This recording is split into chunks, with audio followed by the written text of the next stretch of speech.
Hello, नमस्कार. मी पंकज साळगावकर आणि खूप दिवसानंतर पुन्हा एकदा व्लॉगमध्ये तुमचं स्वागत आहे. खूप दिवसांनी मी असा व्लॉग बनवतोय. त्याचं कारणही तसंच आहे. आता मी असा विचार करतोय, की बुक रिव्ह्यू व्हिडिओ स्पेशली असा वेगळा बनवण्यापेक्षा का नाही मी असा बुकचा व्लॉग एक बनवू, ज्याच्यामध्ये मी जे पुस्तक वाचतो याच्याबद्दल थोडं-थोडं तुम्हाला सांगत जाईन.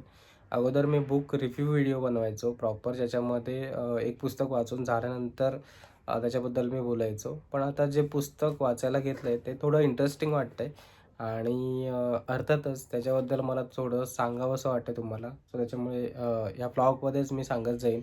जसं पुढचे ब्लॉग येतील त्याच्यामध्ये जसं हे मी पुस्तक वाचत जाईन त्याबद्दल अजूनही सांगत जाईन तुम्हाला. ज्या पुस्तकाबद्दल मी आता हे सगळं बोलतोय ते पुस्तकाचं नाव आहे राधेय. हे जे माझ्याकडे आता आहे आणि ते लिहिलंय रणजित देसाई यांनी. या अगोदर जे मी पुस्तक वाचत होतो त्याचे लेखकही रणजित देसाईच होते, ज्याचं नाव होतं स्वामी आणि हे पुस्तकही रणजित देसाईंनीच लिहिलं आहे आणि त्याचं नाव आहे राधेय. सो चला बोलूया आता आपण या पुस्तकाबद्दल. कॅमेरा अगोदर इथे एक जरा सेट करतो. ओके. सो हे ते पुस्तक आहे. याचा मुखपृष्ठावर असा फोटो आहे कर्णाचा आणि जे की ह्या पुस्तकातील मुख्य पात्र आहे आणि मागे असं काहीसं आहे. त्याच्यामध्ये लिहिलं आहे असं की मी योद्धा आहे, जखमांची भीती बाळगून भागायचे नाही. जन्माबरोबरच सुरू झालेलं हे युद्ध अखेरच्या क्षणापर्यंत मला चालवलं पाहिजे. त्यातच माझ्या जीवनाचं यश सामावलं आहे, असं लिहिलं आहे. खाली पुस्तकांची फोटोज आहेत 3.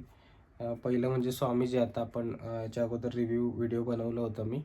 त्यानंतर श्रीमान योगी, छत्रपती शिवाजी महाराजांवर आधारित हे पुस्तक आहे आणि पावनखिंड इतिहासकालीनच आहेत तिन्ही पुस्तकं. आणि मात्र हे पुस्तक थोडं वेगळं आहे. या पुस्तकामध्ये महाभारतातील गोष्ट आहे आणि ती वेगळ्या म्हणजे कर्णाच्या दृष्टिकोनातून लिहिलेली अशी आहे असं वाटतं आता सुरुवातीला तर. पहिल्या पेजवर असं राधेय नाव आहे, खाली रणजित देसाई, मेहता पब्लिशिंग हाऊस. इथे लिहिलं आहे की राधेय हे कर्णचरित्र नव्हे. म्हणजे हे जसं एखाद्या माणसाबद्दल चरित्र लिहिलेलं असतं तशा प्रकारचं हे पुस्तक नाही आहे, असं क्लिअरली त्यांनी सांगितलं आहे. आणि प्रत्येकाच्या मनात एक दडलेला कर्ण असतो. माझ्या मनातल्या कर्णाची ही कहाणी, भाव कहाणी. याची सत्यता शोधायची झाली तर त्यासाठी महाभारताची पाने चाळण्याचे काहीच प्रयोजन नाही. कदाचित आपल्या मनाची 4 पाने उलटली तर त्यात हा कर्ण दिसेल. म्हणजे तुमच्या आमच्या मनातला कर्ण ह्यामध्ये त्यांनी लिहिण्याचा किंवा साकारण्याचा प्रयत्न केला आहे. त्यानंतर मी आत्तापर्यंत याची एक 32 पानं वाचून झालीत माझी सध्या आणि पुढची कादंबरी अजूनही वाचायची आहे. सुरुवातीला काय होतं या गोष्टीच्या, कुरुक्षेत्रामधलं जे युद्ध संपलं आहे आणि त्याच्यानंतर 5 पांडव नदीकिनारी उभे आहेत. त्यांच्यासोबत कृष्णही आहेत आणि कुंती आहेत. सो ते जे वीर होते त्यांना श्रद्धांजली देण्यासाठी तिथे उभे राहिलेत आणि एकेका वीराला ते श्रद्धांजली देत आहेत तिथे. आणि अशा वेळी जेव्हा युधिष्ठिर त्यांना विचारतो श्रद्धांजली देता देता की सर्वांना श्रद्धांजली देऊन झाली ना, म्हणजे कोण राहिलं तर नाही, असं जेव्हा तो विचारतो त्यावेळी कुंती करुण दृष्टीने कृष्णाकडे बघते आणि तिला अपेक्षा असते की कृष्ण बोलेल इथे आता. सो म्हणजे कोण राहिलंय त्यांच्यामधलं, तर कर्णाला श्रद्धांजली देण्याची राहिलेली असते. सो तिची अपेक्षा असते की कृष्ण सांगेल त्यांना की कर्णाला श्रद्धांजली द्यायची राहिली म्हणून. मग ती तिच्याकडे बघते आणि कृष्ण त्यांना सांगतात युधिष्ठिरांना की थांब, अजून एक जण राहिलाय वीर ज्याला आपण श्रद्धांजली दिलेली नाहीये म्हणून. तर तेव्हा युधिष्ठिर विचारतो कोण राहिलंय म्हणून. ते मागे फिरायच्या अगोदर सांगायचं असतं. तर त्यावेळी कृष्ण सांगतात. तर त्यावेळी ते ऐकून, नाव ऐकून सगळेजण हादरून जातात. म्हणजे त्यांना कळतच नाही, तुम्ही असं कसं बोलू शकतात कृष्ण, की कर्णाला आपण कसं श्रद्धांजली देणार. कारण तो तर आपल्या विरुद्ध बाजूने लढत होता आपल्यासोबत, किंवा तो आपला दुश्मन होता असं त्यांचा ओव्हरऑल समज असतो.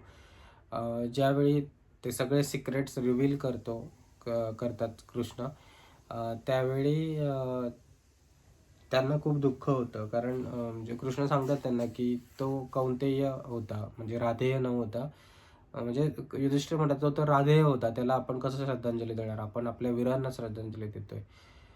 तर त्यावेळी कृष्ण सांगतात की तो राधेय न होता, तो कौंतेय होता, कुंतीपुत्र होता.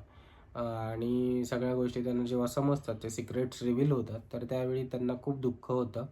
आणि त्यानंतर ते दुःखी मनाने त्यांना श्रद्धांजली देतात. इथपर्यंत हा भाग आहे. आणि त्याच्यानंतर खरी सुरुवात होते, भाग 1. आणि तिथे असं दाखवलं की माथ्यावरचा सूर्य थोडासा कल्ला आहे आणि त्यावेळी कर्ण तिथे सूर्योपासना करत आहेत आणि गंगेच्या पाण्यात उभे राहून ते पूजा मंत्र म्हणत आहेत. आणि ते आता म्हणजे त्यांचं रोजची जी पूजा असते त्याप्रमाणे ते पूजा करतायत, सूर्याची पूजा करतात. आणि त्यानंतर सूर्याची पूजा झाल्यानंतर नित्य सरावाप्रमाणे ते गंगेची ओंजळ हातात घेतात, गंगेचं पाणी घेतात हातात. आणि कोणी याचक आहे का असं ते विचारतात. आणि त्यानंतर जर कोणी याचक असेल आणि त्याने जर सांगितलं की मागून काही मागितलं त्यांच्याकडे दान, तर ते निसंकोचपणे त्याला ते न बघता देऊन टाकतात दान. असं त्यांचा रोजचा नियम असतो. आणि रोज त्यांची अशी गोष्ट चाललेली असते. आणि त्यावेळी कृष्ण येतात तिथे. हे मी महाभारतात किंवा इतर ठिकाणी मी वाचलं नव्हतं किंवा हे वाचायला मिळालं नव्हतं. तर कृष्ण येतात त्यांच्या जवळ त्यांना भेटायला. आणि त्यानंतर एक खूप रंजक गोष्ट घडते.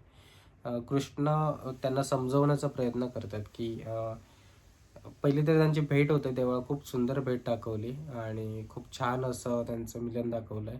ते खुश होतात एकमेकांना भेटून वगैरे. आणि त्याच्यामध्ये असं दाखवलंय की कर्ण जे असतात ते आपला रथ आपल्या त्या स्थानापासून म्हणजे गंगेपासून लांब ठेवतात. कारण जो कोणी याचक येईल तो त्याला कुठेतरी संकोच बाळगून येते आणि की यांच्याकडे मागता की अरे एवढा मोठा राजा आहे वगैरे असं. ती एक गोष्ट आहे. आणि अजून खूप अशा गोष्टी आहेत ज्या कर्णाबद्दल खूप पॉझिटिव्ह आणि खूप छान वाचायला मिळतात, जे की अगोदर कुठे असं वाचायला मिळालं नव्हतं. खूप पॉझिटिव्ह पर्स्पेक्टिव्हने बघायला मिळतं, कर्ण बघायला मिळतो या स्टोरीमध्ये. आणि आतापर्यंत तरी कृष्ण आलेत 32व्या पानापर्यंत मी वाचले, तिथपर्यंत कृष्ण आलेत तिथे आणि त्यांना भेटतायत. आणि तिथलं त्यांचं राज्य बघून त्यांचं कौतुकही करतात. त्यावेळी वस्तुस्थिती तो कर्ण त्यांना सांगतात की ॲक्च्युली ह्या सगळ्या गोष्टी मी कमवलेल्या आहेत किंवा माझ्या मित्रप्रेमामुळे मला मिळालेल्या आहेत. मला कुठेही राजाश्रयामुळे किंवा परंपरेनुसार जसं वारशाने आपल्याला गोष्टी मिळतात तशा कुठेही मिळालेल्या नाही आहेत. ह्याचंही ते दुःख आहे. किंवा त्यांना कवचकुंडलं मिळालेली असतात तर त्याचं कौतुक करतात श्रीकृष्ण. त्यावरही ते सांगतात की कुंडले मिळालेत खरी, पण जी आई वडिलांची जी माया असते ती मात्र राहिली कुठेतरी, त्यापासून आपण वंचित राहिलो. याचंही दुःख ते व्यक्त करतात. त्यानंतर कृष्णही आपलं सांगतात की माझी आणि तुझी स्टोरी सारखीच आहे, म्हणजे थोडंफार ते सांत्वन करण्याचा प्रयत्न करतात, पण तरीही कृष्ण सांगतात की आपली नाही आहे गोष्ट सारखी. तुमच्या बाबतीत वेगळ्या गोष्टी घडल्या होत्या, तुम्हाला नदी पार करून पुढे घेऊन जाण्यात आलं होतं.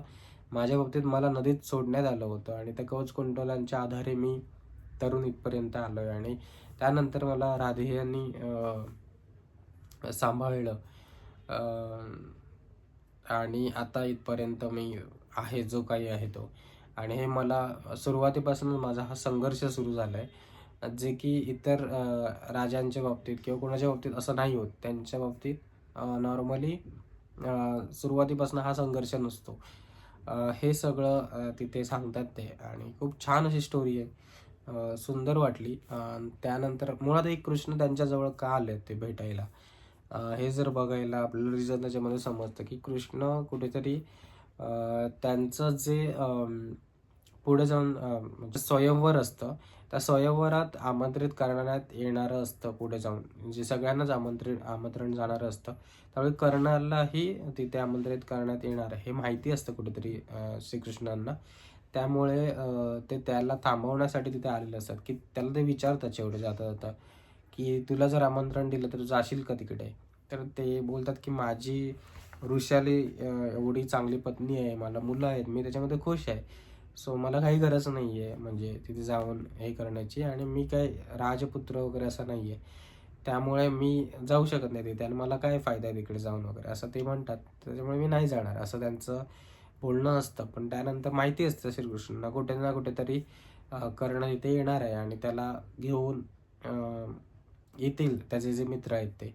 आणि तेच घडतं. पुढे जाऊन दुर्योधन तिथे येतो आणि तो कर्णाला भेटतो आणि कर्णाला सांगतो, की "तू चल म्हणून आपल्यासोबत." तर ते काही न विचारता बोलतात, "हां, ठीक आहे, चालेल, मी येतो तुझ्यासोबत." पण कुठे जायचंय, काय वगैरे ते काहीच नाही विचारत.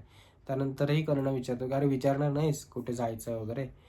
तर त्यानंतर एक कर्ण सांगतात, की "नाही अरे, तू मित्र आहेस माझा. तू बोलशील तर चांगल्याच ठिकाणी तू बोलवशील. असं कसं?" तर त्यानंतर ते गोष्टींचं विश्लेषण होतं, की दुर्योधन सांगतो, की "मी तुला स्वयंवरासाठी घेऊन जाण्यासाठी आलोय. कारण तुझ्या एवढा योद्धा किंवा कुशल असा मित्र माझा अजून नाही आहे. सो तू चल तिथे. तू योग्य आहेस त्या गोष्टीसाठी. तू स्वयंवरात चल." त्यावेळीही कर्ण सांगतो कुठेतरी, की "मी येऊन तिथे काय करणार वगैरे." पण दुर्योधनाच्या हट्टापायी त्याला तिथे जावं लागतंय. इथपर्यंत ही गोष्ट झाली आणि खूप इंटरेस्टिंग आहेत. खूप गोष्टी अशा अजूनही आहेत, ज्या मी आता क्लिअरली नाही सांगितल्यात. इन डिटेल्समध्ये नाही सांगू शकलो. ते तुम्हाला वाचतानाच समजतील. उदाहरणार्थ कर्णाचा मुलगा आणि याचं श्रीकृष्णांचं जे संभाषण आहे, त्याच्यामध्ये खूप सुंदर असं गोष्ट आहे. ज्याच्यामध्ये ते कर्णाचा मुलगा त्यांना बासरी वाजवायला सांगतो. त्यानंतर जी गोष्ट घडते आणि खूप सुंदर असं अशा गोष्टी आहेत अजूनही लिहिलेल्या. इन डिटेल्समध्ये लिहिण्याचा प्रयत्न केला त्यांनी आणि खूप सुंदर वाटतंय वाचताना. तुम्ही जर वाचलं नसेल ही कादंबरी तर नक्कीच घेऊन वाचा. असेच मी ब्लॉग बनवत जाईन याच्या बद्दल. मला खूप आवडली ही कादंबरी सुरुवातीलाच. जे पात्रपरिचय होते त्याच्यामध्ये खूप सुंदर लिखाण केलंय आणि वृषालीची ही भूमिका स्पष्टपणे दिसून येते इथे. ती जसं कर्णाला सपोर्ट करते किंवा त्यांच्या मुलाचंही व्यक्तिमत्व इथे दिसून येतं. श्रीकृष्णांचंही एक वेगळी बाजू दिसून येते याच्यामध्ये, की ते कधी कर्णाबाबतीत ते कसे होते हे याच्यामध्ये वाचायला मिळतं. सो नक्कीच तुम्हाला आवडल्यास नक्की वाचा ही कादंबरी, राधेय रणजित देसाईंनी लिहिलेली. आणि असेच अजून याचे पार्ट बघायचे असल्यास चॅनलला सबस्क्राईब करा, लाईक करा आणि आपल्या मित्रांसोबत शेअर करा, ज्यांना पुस्तक वाचण्याची आवड असेल आणि वाचायला वेळ मिळत नसेल तर त्यांना ही कादंबरीबद्दल ऐकून छान वाटेल. सो त्याच्यामुळे नक्कीच शेअर करा त्या मित्रांसोबत. तोपर्यंत आत्ता थांबवतो इथेच हा व्हिडिओ. पुढील व्हिडिओ त्याच्या पुढचा भागात काय होते हे वाचून मी नक्कीच सांगेन. See you. Bye bye.